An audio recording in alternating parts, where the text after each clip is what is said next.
Okay, in this podcast, we're going to start talking about periodic trends, and we're going to talk about atomic radius in this podcast. But before I do that, I want to talk about what impacts all of the trends that we're going to talk about in this unit, and that is Coulomb's law, which we've talked about before. And so what we said is if we have a positive and a negative, they are going to be more attracted to each other if they are closer together, right? So that's what Coulomb's law says. So the further apart, the lower the attraction.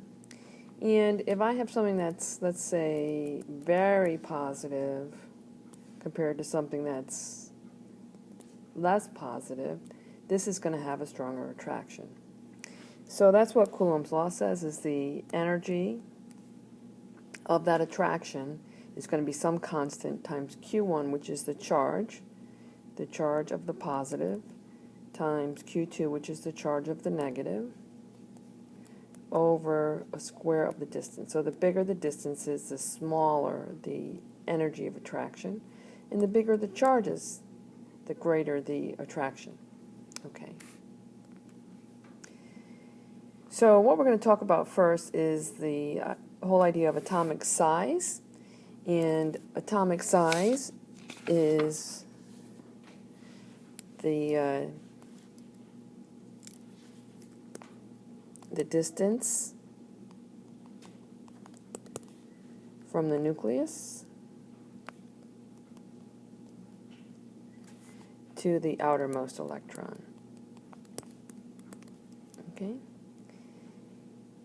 And so the radius is the 1/2 the distance between two nuclei.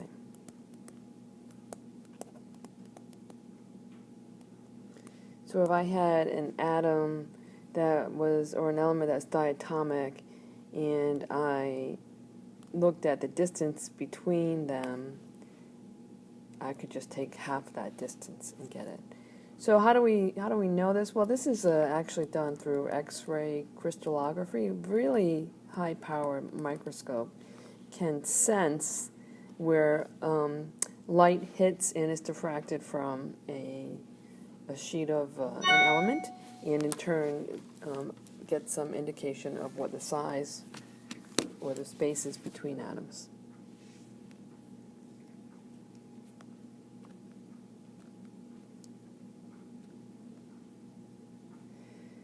All right, so there are two factors that affect size. The first is the nuclear charge. So it's how much of a positive. So it's the number of protons, right, which are positively charged. So it impacts, when we're talking about Coulomb's law, how much positive is pulling on those negative electrons. And the other thing it also depends on is how many inner electrons. Okay, so Zeph is this concept of the effective nuclear charge. How much of that nuclear charge are the outermost electrons feeling? And we're going to talk about that, effective nuclear charge.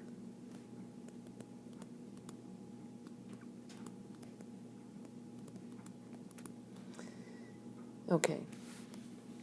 So let's talk about this idea of shielding. If we put them all together, both the nuclear charge and the inner electrons, we get this idea of shielding. So you can think about shielding, let's say if you're at a concert and there's a bunch of people in front of you, you can think of shielding almost like blocking. Like you got a lot of people blocking your view. And with electrons, it works a similar way. So it's when the inner or filled shells electrons block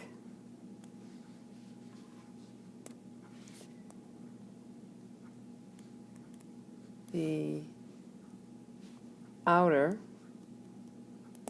of course, what we call valence electrons from the pull of the nucleus.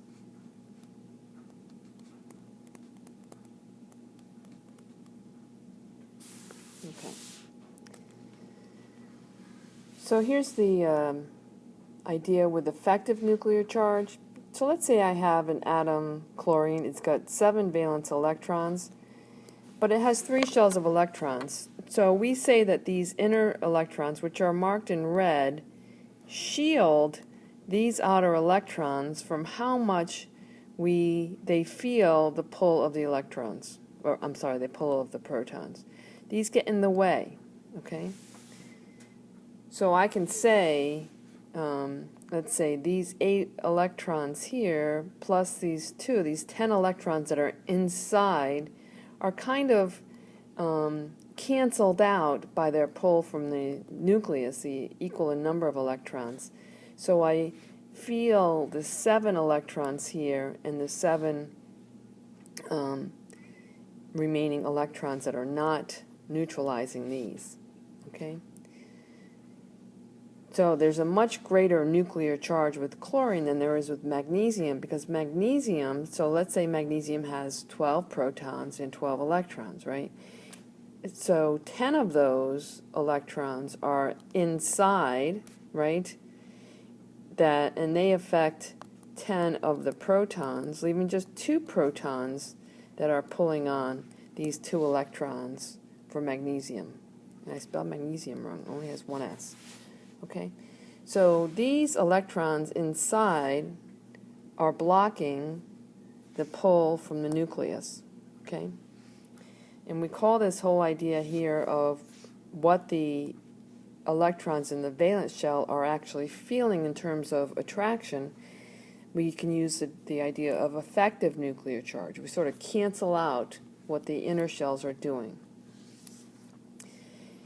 So when you think about an outer shell electron, it is feeling both an attraction to the nucleus, and it is also feeling some repulsion from other electrons, both within its own shell or energy level and with those in front of it.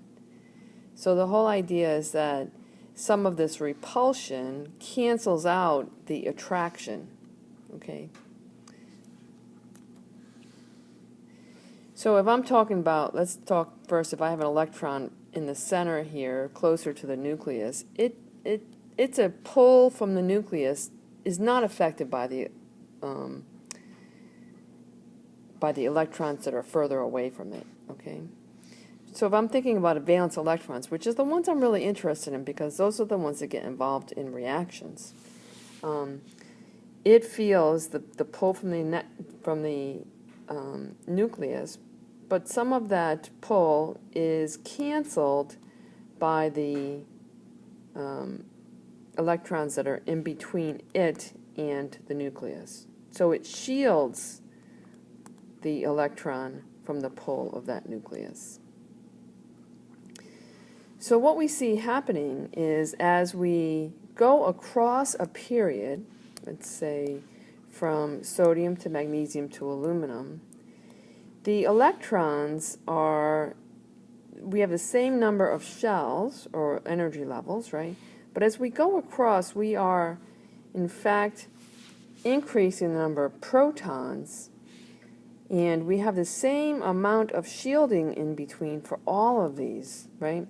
But my effective nuclear charge is increasing, so I have more electrons out here, 1 to 2 to 3, 4, 5, that are attracted to that nucleus that are not canceled out from the shielding electrons that are inside. So as I go across, I have greater attraction between the nucleus, the positive nucleus, and those electrons, pulling them together, making that atom smaller. You can almost think about it as I think about it sometimes like a bungee cord, where, for every electron I add as I go across, I am adding another bungee cord, pulling this in tighter and tighter, this outer shell. Okay. Now when I go down a group, the trend is pretty intuitive. As I do that, I'm basically adding another shell or another energy level, and it's kind of like the adding another layer to the onion. It's just making it bigger and bigger. All right, so if we look at the main group elements, the S block and the P block, we're taking out the transition metals, you can see a really clear trend going across. Things get small, going down. As we add shells, they get bigger. If I look at the transition metals, what I see there is not much of a trend. It's not clearly as definitive as it was with the main group elements. So let's think about this. As we proceed across a row of the periodic table, the atomic weight is increasing, but the atomic radius is decreasing. Does that make sense? Or is it a contradiction? Well, in fact, it makes sense when we think about adding more positives and more electrons in that valence shell as I do that. And as I do that, I'm creating more attraction, pulling things in tighter towards that nucleus. All right, so let's take a look at this trend and see if we can predict which one of these is going to be the right order. Okay, so let's identify in this little periodic table where each of these elements of interest are. So we have germanium, we have silicon, we have selenium, and we have chlorine. Okay. So one of the things I can be pretty sure of is the one that is the smallest is going to be, let me just get another color up here, it's going to be this chlorine here, right? Because it's got fewer energy levels and it has more electrons going across, pulling it closer in. And then if I look at